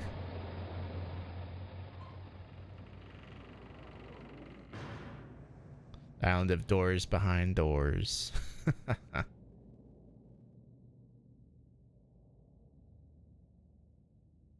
Oh, you can't just look through it. And that leads to a small gold dome. Interesting. Small gold dome with what looks like a book on the inside. And some kind of combination here that we clearly just do not know yet. But we might know later.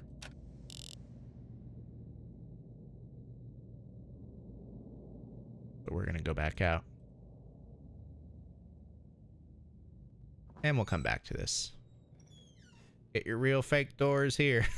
Alright, let's check up on our little trap here.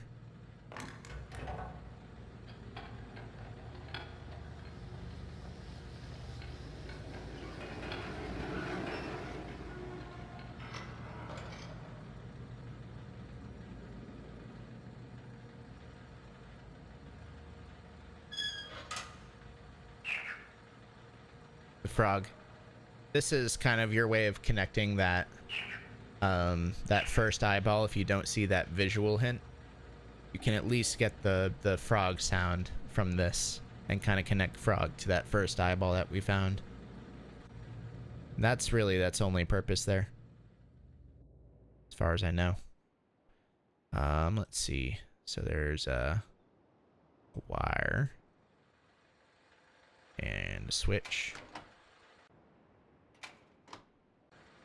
The sound of electricity running through it, which is kind of funny. Same design philosophy as Myst, where having the sound of something being active. A locked door. And guess what? This is where it would ask you to switch back to disc 1. This thing. And we will go back in a minute. Yeah, in fact, we should go back now before we enter the Golden Dome again. So we made a full loop, more or less. But we still have a building here we haven't accessed, but now there is actually a way to access it. Hang on. I'm just Want to see something. Just want to look at the view here, see if there's anything unique. No, I guess not. Okay, so we'll go back, and when we go all the way back, ooh, not that far. Actually, let's check our door here.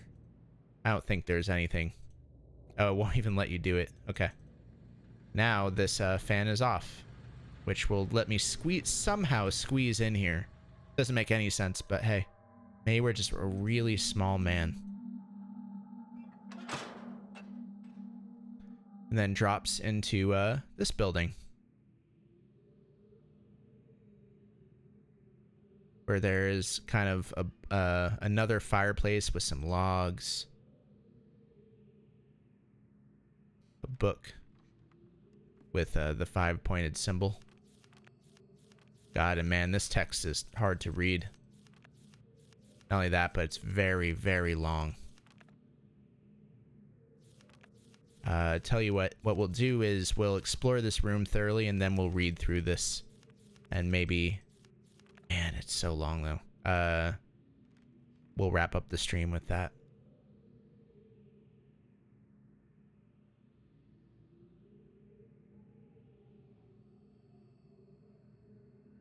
Okay. Cozy reading.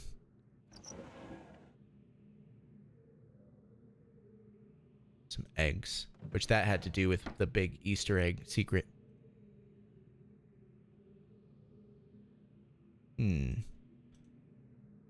The pellet device, of course.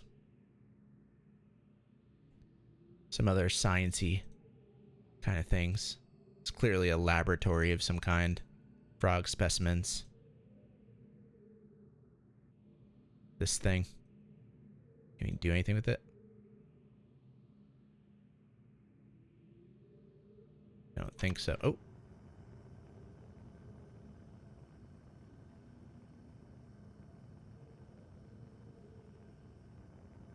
Huh.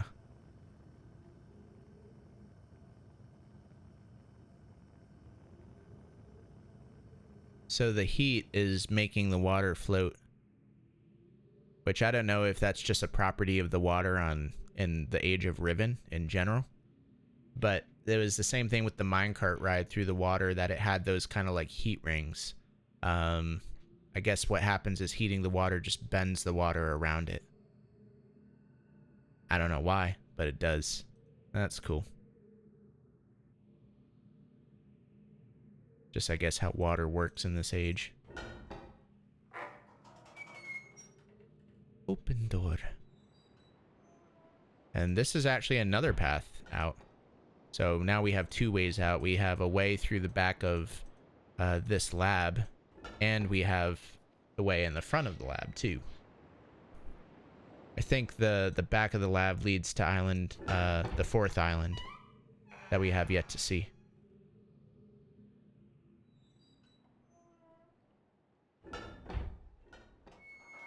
And let's see if there's anything else in this lab.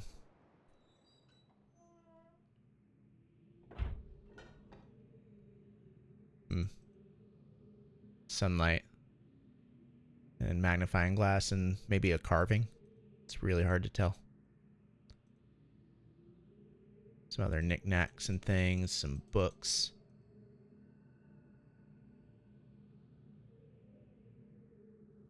And a vise.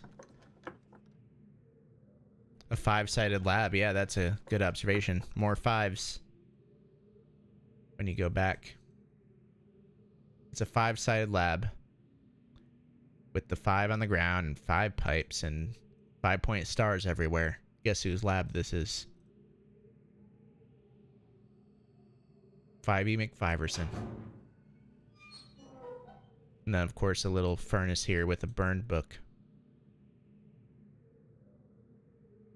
A linking book that doesn't work. Gen's just trying to make linking books, trying to find some way off of Riven. And just can't quite do it. Chopping up the trees. Boiling them. Putting them in a furnace. I tried punching them. I tried spitting at them. What else is there to do? Yeah, let's see. We saw this desk. Okay. Oh, here we go. So this was July 28th. Last week, while monitoring the situation of the villagers from the scope in my survey room, I observed one of the natives swim out to a small object that appeared to be floating, but anchored near the entrance to the bay. I ordered the object removed from the water for inspection. Several days later, however, I was surprised to see another floating there. The missing object had apparently, and quite mysteriously, been replaced with a new one overnight. I've long been aware of the existence of similar artifacts on the villagers' island, but have paid little notice until now. Tomorrow, I shall send surveyors to catalog the others. Someone is just planting these eyes here. So yeah. Someone's doing it very intentionally too. Has a symbol, looks like a Roman numeral 3, but of course these are Riven numerals. I'm still going to jot it down. And I'm just going to write water with a question mark. It was found in the water, but we don't know what creature it's supposed to symbolize. Maybe we'll discover later.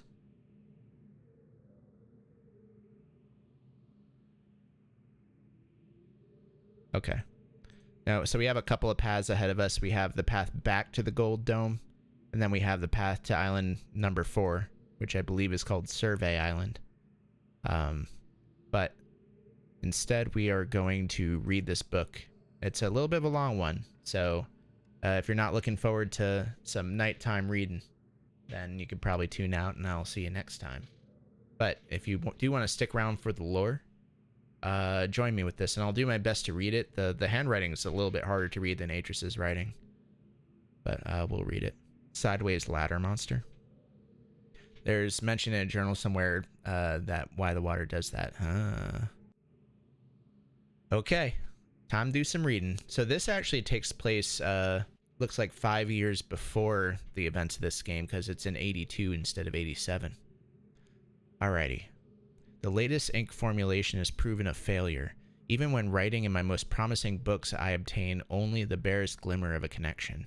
It's frustrating to expend so much effort creating a blank book only to end up destroying it when it doesn't work.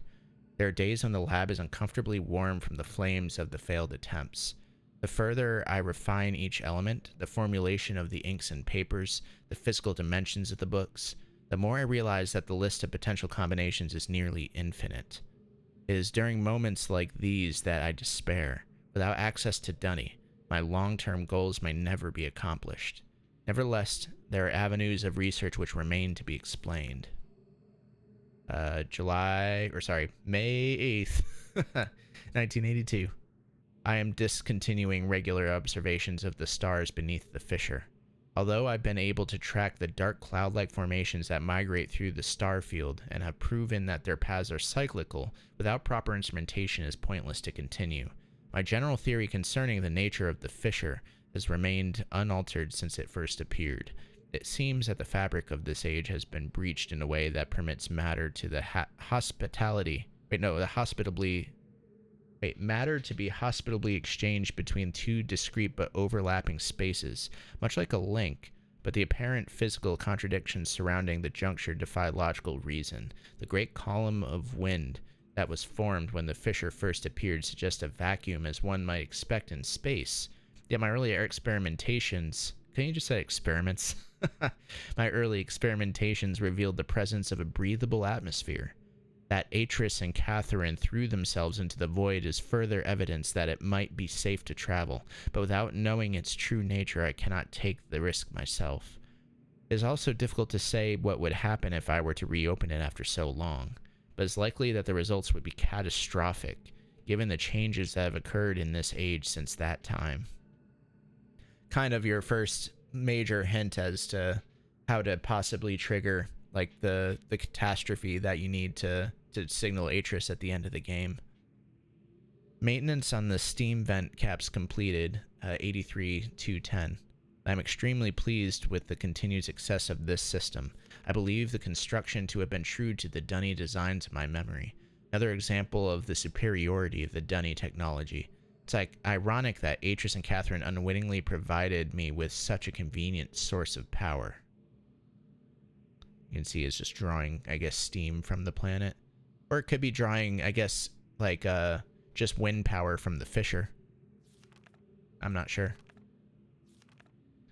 As with many of my views over the years, my thoughts regarding the origin of the fissure has changed. I've recently begun to wonder whether it actually an unexpected byproduct of the changes Catherine and Atris wrote into the age during their escape. Certainly by casting their linking books into the void, they trapped me here quite effectively, but I do not believe that Atris intended the book to be lost in this manner. Much better to destroy it than to risk the possibility of its falling into unknown hands. Also, had they foreseen the creation of the fissure, they would surely have thought that the vacuum it created would eventually consume the atmosphere of this planet, a fate which Catherine undoubtedly would have deemed unacceptable for her homeworld. Kind of interesting there. You learn that Catherine is from Riven itself, that Atris met Catherine on Riven. If I had not been there to supervise the construction of the seal, this is most certainly what would have happened, for the villagers were far too frightened to even approach the vortex without my urging. I hold on to the belief that it was an unintended consequence of their waiting for another reason as well. I prefer to think that my son had meant for this age to be merely a prison for me, rather than a death sentence. Yeah, so he made a seal over the fissure. He actually sealed it up somehow. The scope looks at the starry fissure. There you go, pseudopod. You get it. The scope from the beginning of the game and the seal of like the hatch that's under it. It's the way that Gen gazes into the star fissure. 83.514. The construction of the images has proceeded without fault. Imagers, rather, has proceeded without fault. It is interesting to see how easily I've been able to adapt the Dunny technology to mimic that of the armed, the Ahmad? Dunny technology to mimic that of that. In some ways, the similarities between the two cultures was striking. I wonder if perhaps there had been communication on commerce between the two cultures in earlier times. Maybe Keita's people were even the descendants of the Dunny. It pleases me to think so. You see some, I guess, pictures of the imager that he's talking about. Note, it's possible that if I were to somehow able to supply the books with a power source of sufficient magnitude, I could suppress the variance enough to facilitate a solid link. It is doubtful that the geothermal caps generation could provide such an enormous surge. Perhaps I could adapt the fire marbles. I've been cataloging the natural elements of this age for nearly 30 years now. Yet still I continue to find evidence that the Dunny's preoccupation with five. As a boy, it was very clear to me that the number 5 had a special significance to the Dunny society. From the ancient heraldic emblems of the ruling elite to the humble homes of the commoners, it was ubiquitous. Its presence here is obviously a direct affectation of the minds that designed the text that I used to compose this age. Further proof that through the art of Dunny, masters were indeed creating the marvelous worlds they wrote, and not, as many have mistakenly thought, merely building links to pre-existing worlds. While most of my constructions have been based on Dunny designs, it's funny too when I think about this, like that Gen can't even perceive the idea of two separate civilizations being obsessed with the number 5. It's kind of funny. While most of my constructions have been based on Dunny designs, I now see that that the ones that I have imbued with the power of 5 are clearly the most beautiful, the most perfect, and I believe the most structurally sound. I'm still attempting to determine how the Dunny color symbology reflects the superior design principle. Although superficially is based on a 6 color system, I am convinced that there has to be a deeper connection to 5. I will continue to investigate.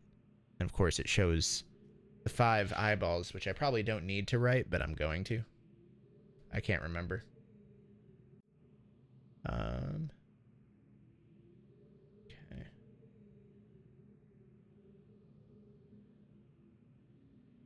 I'm just writing these down real quick.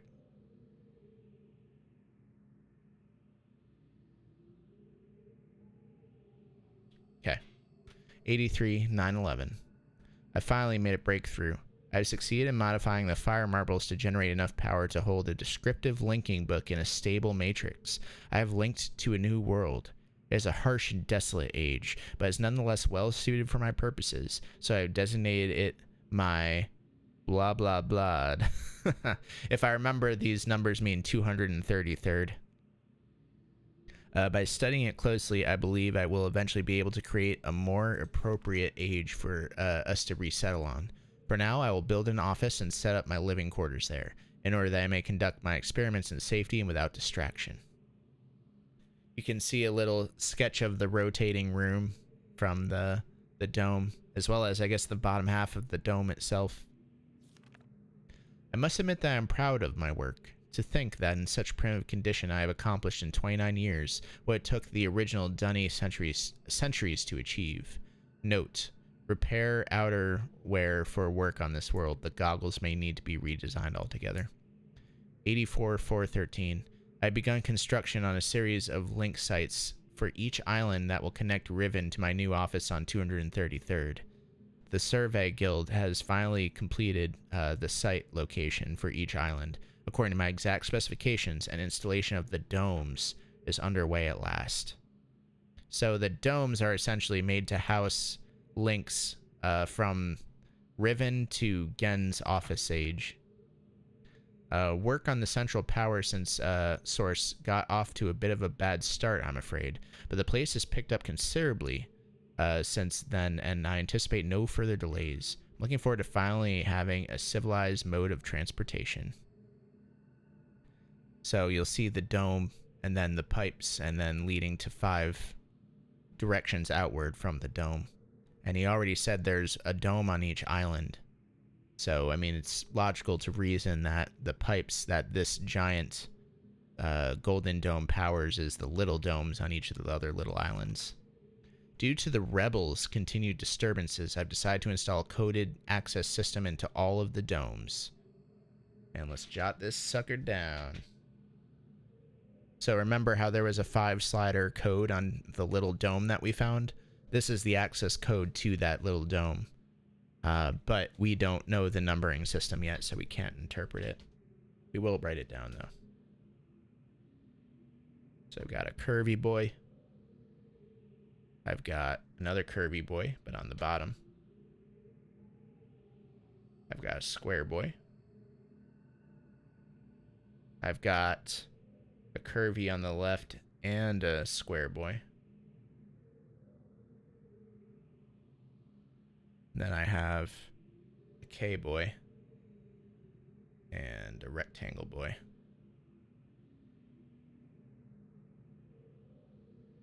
Cool. That's a lot of boys. 85-6-7. I caught one of my assistants looking over this journal today. Glad I've chosen to write it in a language they cannot decipher. Note: discuss security with each guild master. No problems expected from the maintainers, educators, and surveyors. Question the bookmakers and builders more closely. 86-10-24. Today I heard several more reports of spirit sightings by some of the villagers. Seems that under Catherine's leadership, the rebels on the Black Moiety, or the Black Moiety as the villagers obstinately insist on referring to them, have attained a new level of sophistication in their terror tactics, have renewed their campaign to intimidate the villagers into joining them, playing upon their shared superstitions. The villagers are certainly susceptible to this form of coercion, especially given of late the rebels' increasing act of vandalism and theft.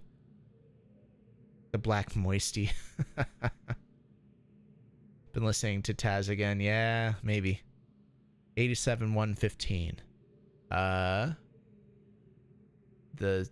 I can't read that second word. What does it say? Stram? Etram?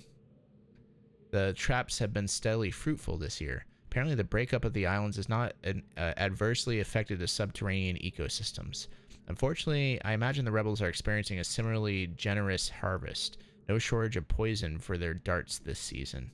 Such morbid issues aside, the sudden availability has allowed me to refine a particularly pleasant extract for my pipe, one that is smoother than any of the others from recent years. Smoke, smoke. Etram is the Froges. Also, the poison for their darts, so it stands to reason that the guy who shot that dart at that guard at the beginning was a member of the rebels. So that also ties the rebels to the knives that you've been finding throughout the island. It's like I said, every knife seems to be pointing towards something useful for the player. So, in other words, the sophisticated system that the rebels use to kind of guide people to their society, their rebel forces, it's the knives. The knives are the symbol of the rebels. 87-329. Chemical analysis of one of the rebel knives, and even there it's just obvious the rebel knives, has yielded curious results. Its composition contains elements that are unlike anything I've encountered on the islands. It appears they have access to a resource of which I'm unaware. Perhaps a mine on an uncharted island. Of course, a sketch of the knife. Note, most of the knives have been found on the south side of the village. This is the same area in which there have been reports of people mysteriously disappearing. I think a closer inspection of the area is warranted. The fact that they leave these distinctive knives as a sign of their presence concerns me. They're growing more bold and seem to have no longer fear of discovery of their hideout. 87-627. The latest measurements indicate that the recent trend has continued. The movement of the islands has slowed tremendously. My previous estimates predicted a total collapse in approximately 3 months. But with the new figures, I am uncertain. I am nearly finished writing the whatever age this is, and I have every faith that it will indeed be a safe place for us to relocate to. Yet it would be helpful for us to know what has caused the halt in this age's breakup. It was Atris. Remember, Atris at the beginning talked about how he was trying to get the age stable again. Is it possible that it's stable after all? If so, I must discover how this age differs from my less successful attempts. My examinations of the whatever age that is so far have proven inconclusive. Or perhaps someone is repairing the damage to the 5th age. If so, it would almost certainly be Atris's doing. I have reluctantly decided to abandon my experiments into the behavior of the water of this age, as these are more pressing matters at which I must now concentrate, leaving me little time for such speculative research. For future reference, however, my investigation up to this point has revealed the following. I believe the remarkable properties of the water to be caused by the life form that resides in it, specifically a type of bacteria. I'm imagining a mobile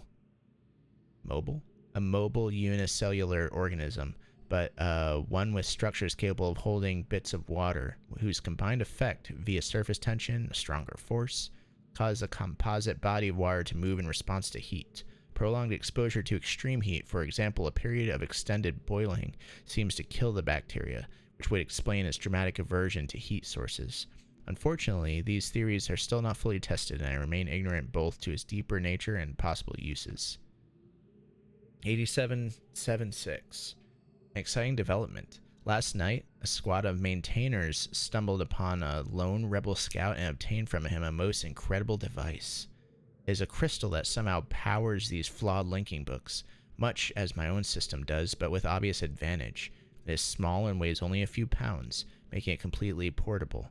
Catherine must have fabricated the device before I captured her, obviously with an explicit dunny schematic that she might have brought with her to the age. If only I'd have access to such a document all these years. Regardless, I can now concentrate solely on the writing of ages and need no longer worry about building elaborate power supplies for each new book I write. This is a sobering reminder, however, that I must continue to seek an avenue to Dunny. Regaining access to the resources there may be crucial to the completion of my mission. Man, what a lore bomb this book is. First, you learn that the Dunny are the ones responsible for the art of creating these ages, and that they've taught that art, I guess, to Gen, who taught it to Atris, who is going to teach it to Ceres and Achenar, presumably. We learn that the giant golden dome is made to power the little domes that you find throughout the other islands. We learned a little bit about the water and stuff like that. And I guess it's also kind of sets the stage for the rebels and the knives. If you didn't kind of piece that together yourself, that it's all kind of dropped in that book. Like, if anything, if there was And I wouldn't necessarily call this a flaw, but I'm sure there are people that would prefer not to have that whole rebel thing spelled out for them, and they just like kind of get that from the environment, but still extremely well done. I love it. So this is where we're gonna wrap up this stream of Riven, and I hope you enjoyed it. It was nice kind of jumping straight from Mr. Riven. Next stream we will check out the other side of the Gold Dome, and we will also check out the fourth island. And you know, in next stream we could probably even finish Riven. Riven is not super long. It's really just one big age, whereas Mist was 4 little ages. So dang good stream. Thank you, Steph. I appreciate that. All right, let me save my part in this notebook where I'm writing stuff. Ooh, I feel dizzy. Let's save. Minecart. Gens Lab. Gens Labs. Okay. Oh man, and no credits there like it does in the other one. Yeah, thanks for watching. If you're not already following, make sure you follow so that I can catch you in the next stream. I'd love to catch you next time. Hope you enjoyed. Let's see if there's anyone we want to host this evening. Who is live? Who is live? Hootie. Hootie's streaming, and Hootie doesn't stream often, so let's go check out Hootie. I know I'll be watching. I love watching Hootie when I'm getting ready to pass out, so make sure that y'all follow me over to Hootie's stream, and I will see you over there. You have a great evening. Catch you next time. Bye-bye. Harvey. Hey, buddy. Harvey, say goodbye to everyone. All right. Good night, y'all.